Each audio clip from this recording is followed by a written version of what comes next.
Pequeño bosquejo que me mandó el hermano Carlos Capelli. Déjenme decirle algo de Carlos Capelli. Creo que lo he comentado en parte anteriormente. Nuestro hermano Carlos, él es un hermano en Argentina. Yo tenía como unos 12 años cuando él visitó la iglesia en Reynosa, Tamaulipas, México.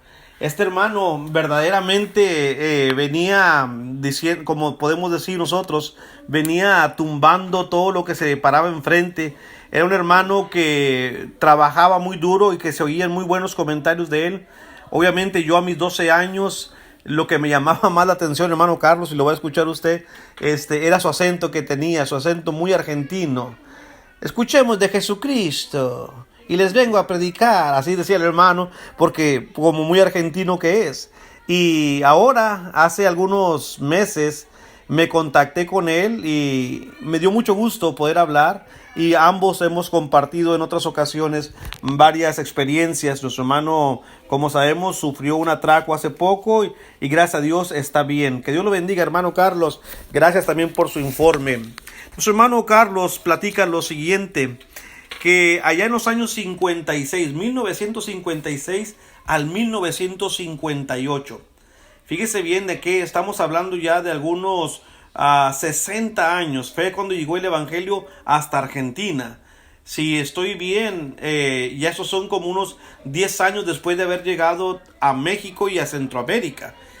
Hay un hermano llamado Leonel Cortés y el hermano Ronald fueron a Buenos Aires y me platicaba el hermano Carlos que este hermano americano llegó a Buenos Aires y sin saber más nada tomó un tren, el metro como lo llamamos nosotros, y se fue a la última estación de Buenos Aires, a lo más lejos.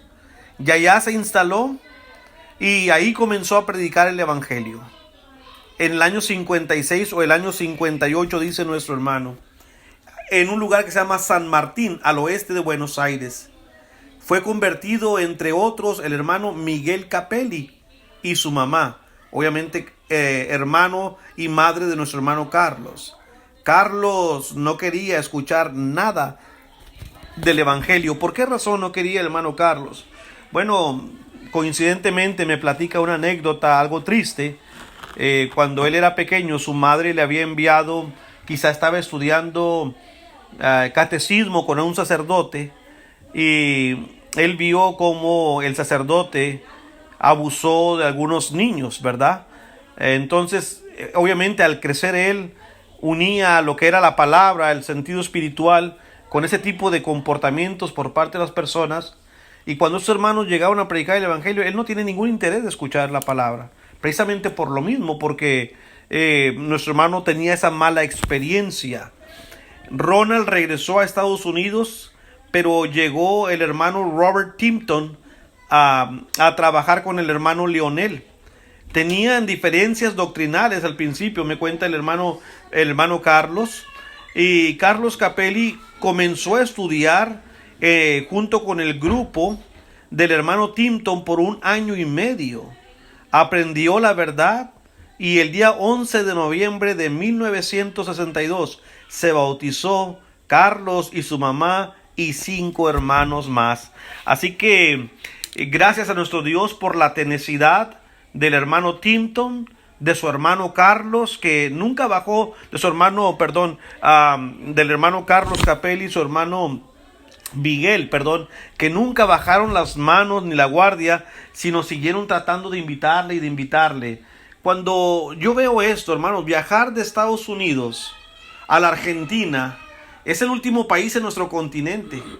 Hace poco, el año pasado, nosotros viajamos a Perú y se me hizo aún en avión algo retirado. Ahora de Perú a Argentina es otro tanto más.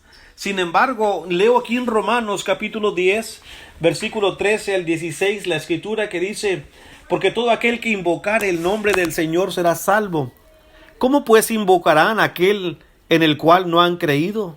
¿Y cómo creerán en aquel de quien no han oído? ¿Y cómo irán sin haber quien les predique? ¿Escuchó esa última pregunta? ¿Cómo oirá la gente si no hay quien les predique? Quizá ese fue el motivo por el cual el hermano Timpton fue hasta allá. Quizás ese sea mi motivo por el cual día y noche hago estos audios, porque Dios dice que alguien tiene que predicar la palabra. ¿Y cómo van a predicar si no fueren enviados? Yo les mencioné esos 3 hermanos conmigo aquí. Ellos y más hermanos de la localidad me apoyan no solamente espiritualmente, sino económicamente, para que yo pueda dedicar tiempo para hacer este trabajo. Es lo que dice Pablo: ¿cómo predicarán si no fueren enviados? Como está escrito: cuán hermosos son los pies de los que anuncian la paz, de los que anuncian las buenas nuevas. Mas no todos obedecieron el evangelio, pues Isaías mismo dice: Señor, ¿quién ha creído a nuestro anuncio? Así que, hermanos, pienso yo que los motivos por los cuales honestamente debiéramos movernos son esos que Pablo describe, porque el Señor dice: ¿cómo va a oír la gente si no hay quien les predique? Así que nuestro hermano Carlos fue bautizado en el año 1962 junto con su madre y también, hermanos, con 5 hermanos más. Con el tiempo, dice nuestro hermano, muchos hermanos fueron a Sudamérica, a Chile, a Perú, a Brasil, etc. El hermano Bernard Hall, Philip Morgan, viajó constantemente a la Argentina y animó a los hermanos a dedicarse a la predicación. Después nuestro hermano se fue a Talca. Fueron ciudades a las que Carlos Capelli trabajó en Chile en 1965. Ese es un año bendecido, en 1965. ¿Saben por qué? Es el año que su servidor nació. Es una broma, hermanos. Pero sí, en 1965 nuestro hermano fue invitado por su hermano Vernon para irse para Itaca y para Talca, y Talca, allá en Chile. Y allá fue. Y dice él: ahí conocí a una mujer muy linda de la cual me enamoré, y en 1968 me casé y tuvimos 3 hijas, Débora, Pamela, y nuestra hermana, su esposa de nuestro hermano, falleció en el año 2006. Él era mecánico de profesión. Y el hermano Morgan, su hermano Philip, a quien le conozco también estando en Phoenix predicando, en una serie le conocí. Su hermano Philip le ofreció un poco de salario. Dice el hermano: yo vendí todo mi taller. Desde 1969 y 1970 he predicado por tiempo completo. Así que nuestro hermano Carlos, fíjese bien lo que hizo: vendió su taller mecánico. Hermanos, al compartir con ustedes estas historias, a mí me toca el corazón el saber lo que el evangelio hace cuando cae en un corazón sensible. No es fácil para una persona que depende y con ella alimenta a tu familia de un taller mecánico, es decir, dejo el taller, lo vendo y voy a tratar de hacerle caso, hermano Philip, y voy a recibir un salario que no es seguro. Los que predicamos sabemos que hoy nos puede una iglesia ayudar, mañana quizá no nos puede ayudar. Nosotros no nos movemos bajo contratos. Así que cuando la iglesia puede, nos ayudará, y cuando la iglesia no puede, no nos va a ayudar. Entonces nuestro hermano vendió su taller y desde entonces, mire, Dios no le ha dejado. Desde 1975, informa nuestro hermano Carlos, él ha predicado a tiempo completo. Bendito sea nuestro Dios por esto que hizo en la vida de nuestro hermano. Así que dice, después acá en Argentina apareció el liberalismo. No sabíamos quiénes eran los antis, no sabíamos quiénes eran los liberales, pero vino esa división, dice nuestro hermano Carlos. Por lo tanto, decidimos invitar al hermano Bill Reeves. Otra vez, aparece aquí nuestro hermano Bill junto con el hermano Wayne Portain y Arturo Cantú, que predicaba en el oeste de Texas. Ahí, hermanos, con la llegada de ellos fue una gran ayuda para nosotros, porque estos hermanos nos enseñaron una vez más a entender la diferencia entre el institucionalismo y la iglesia conservadora. Hago un paréntesis una vez más, aquí les recuerdo, hermanos, que si usted quiere saber más del institucionalismo, visite la página del hermano Wayne Portain, wayneportain.com. Ahí hay toda clase de estudios sobre el institucionalismo. Los hermanos Bill y Wayne han escrito comentarios, debates de todo cómo comenzó la división con los institucionales y por qué nos llaman a nosotros los antis. Porque nos opusimos a toda esa clase de institucionalismo apoyado con la ofrenda de la iglesia.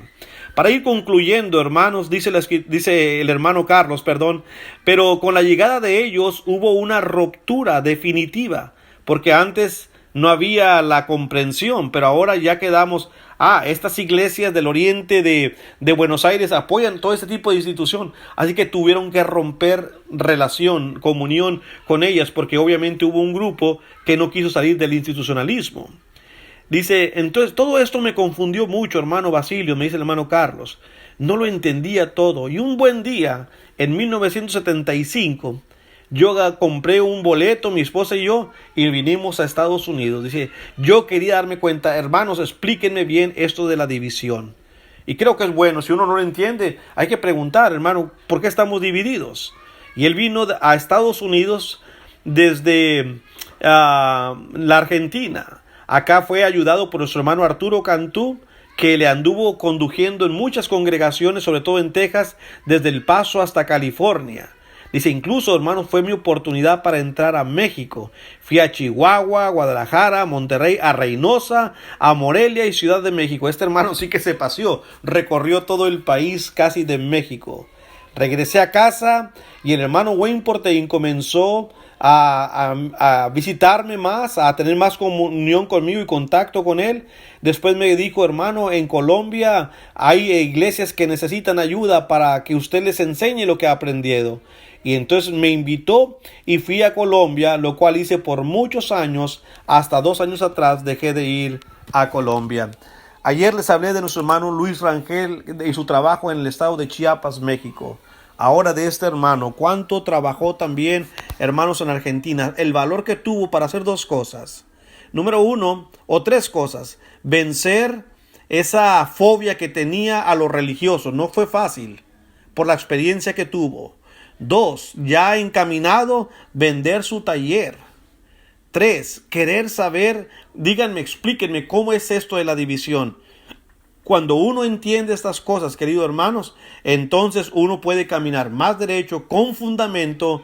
Hasta el día de hoy nuestro hermano sigue predicando felizmente en Buenos Aires. Gracias a Dios por hombres como ellos, que tienen decisión, que sirven. Él vino a predicar a Chile, vino a predicar a Colombia, a Perú ha estado también, me ha dicho, sobre todo ahí en Lima. Así que es una bendición tener un hermano como nuestro hermano Carlos. Que Dios les bendiga, mi hermano.